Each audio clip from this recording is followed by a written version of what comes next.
The return of 100% mortgages. What does this mean for you and for your property investing? Now, recently in the news, in the Guardian newspaper, they reported that a few new lenders had come into the market to offer these 100% mortgages. Now, this started 2 years ago with the Skipton Building Society, who introduced their track record mortgage. The idea was people had been renting and had a good track record of paying their rent. They would be able to give them a 100% mortgage. Now, this might be better than it sounds. I want to give you a bit of background history and explain why it's good, what's not so good about it, and how it's going to affect you and your property investing. Now, it always used to be the case that some people who are renting a property, actually, if they had their own mortgage on that property, their mortgage payments might be less than they were paying in monthly rent, which means they'd be better off. But the problem was people had to raise a deposit in order to buy the property, and also you have to prove affordability in order to get the mortgage. Whereas what Skipton have done quite smartly is they said, well, hang on a minute, if the deposit is the problem and someone has got this good proven track record of paying their rent, well, if that's more than they'd pay on a mortgage, they should easily be able to afford the mortgage. So it's a really good common sense thinking when it comes to mortgages, which, by the way, doesn't always happen. Now, a couple of other lenders have just recently joined the market and they're also offering these 100% mortgages. But as I mentioned before, affordability might be a challenge. You see, as values of properties have gone up and wages have gone up as well, but maybe not as much, it now needs a big multiplier for someone to be able to afford the mortgage. So it's not just the deposit that is a problem. Sometimes it's the affordability of the mortgage that is also an issue. Now, the other thing you need to be aware of, these are just obviously for residential mortgages. These are not for investment mortgages. I'll talk about that later on and what might happen to the investment mortgage market as a result of this. But what you need to remember is if there is no deposit, because it's a 100% mortgage, there's going to be a higher interest rate. So even though 100% mortgages are available and sound really good, I highly recommend, if you're thinking about buying your own place to live, that you also check out mortgages where you have to put 5 or 10% deposit in, because the interest rate you pay might be much, much lower. Now you might think, oh my God, how on earth do I get my 5 or 10% deposit? Well, that has always been a challenge. Very often it's parents or even grandparents who help their kids or their grandkids get on the housing ladder by giving them that 5 or 10% deposit just to get them started. Then it's really about the affordability. Can you afford the monthly payments on that mortgage? The other risk with people who have a 100% mortgage is if the property market slows or even turns and goes down, you could be trapped in a property that's in what we call negative equity.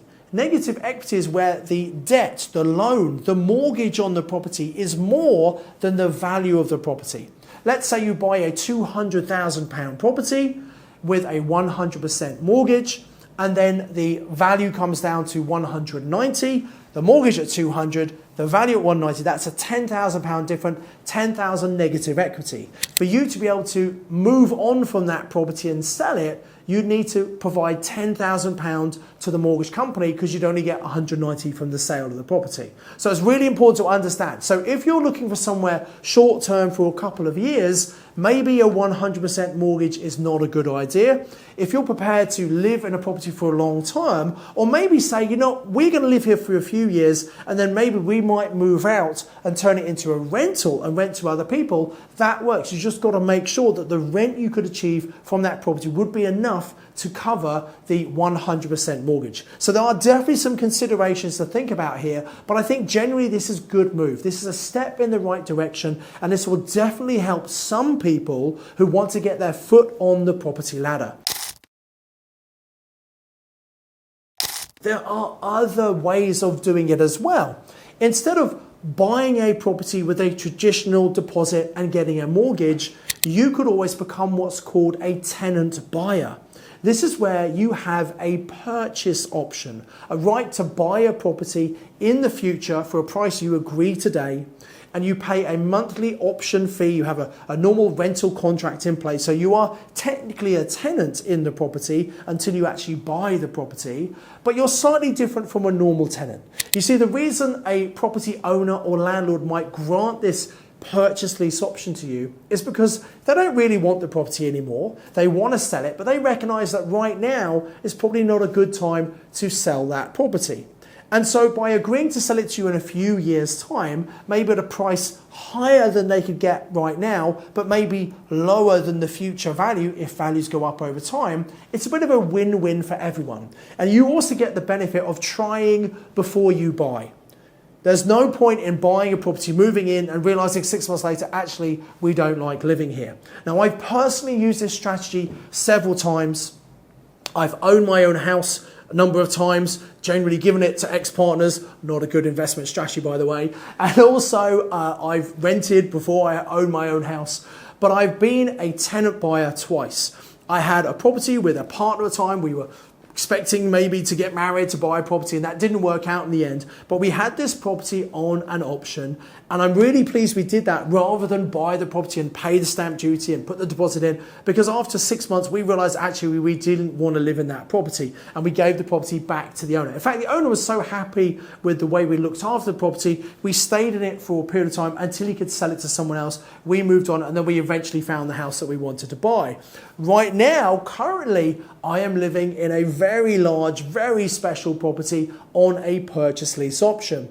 I've got the right to try before I buy, because I said to my wife, look, if we're going to buy this property, it's so much stamp duty, I need to make sure you're really happy. You can't just change your mind once we're in there. I'm delighted to say my wife and I both love the property, and we will be buying this property. But we've locked in a price. In the meantime, we're renting, we're improving the property, and I'm very happy with the arrangement. It also worked very well for the seller. Now, options is something else. I'm going to talk about that in another video, but I just want to give you a few choices here. Don't think you always have to have a big deposit and have to have the ability to get a mortgage in order to get your foot on the ladder. Now, what's the impact going to be for us as property investors? If more and more people are buying these properties, is that a bad thing? Does that mean they're not going to be tenants? Well, it's great to see, and I'm really happy when I see some of my tenants, they become homeowners, and I'm really pleased with them. And I'm really pleased that I've been able to provide accommodation when they couldn't afford their own home. I'm equally happy they've moved on, because there are plenty of other tenants coming in to take their place. So don't worry about that. There's massive over demand for accommodation right now. If you have a good property, you're going to be able to find tenants very, very quickly. So don't worry about a decline in tenants. However, interestingly, we are seeing lots of landlords selling up their properties right now. And that's for a number of reasons. We have the effect of Section 24, I mentioned in pretty much every video, that came in April 2017, phased over 4 years, and it was a change to the way that we as property investors are taxed. And what it means is many long-term landlords who've been in the game for 20, 30 years, they often own properties in their own name, they're paying a lot more tax now, and they're just deciding to retire and sell up. Particularly with things like the Renters' Rights Bill coming in, when it's not as good now as it used to be a landlord.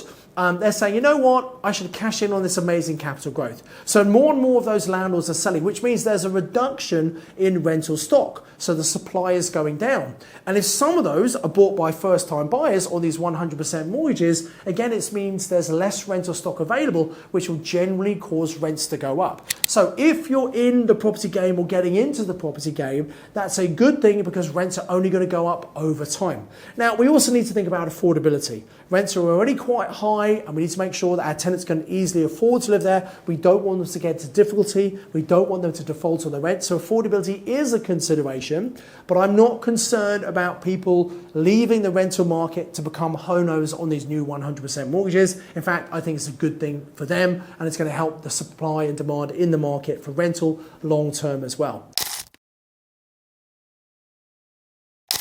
So, general summary of this video is, we always see these headlines that seem like shock or horror, or maybe something good. In this case, maybe good.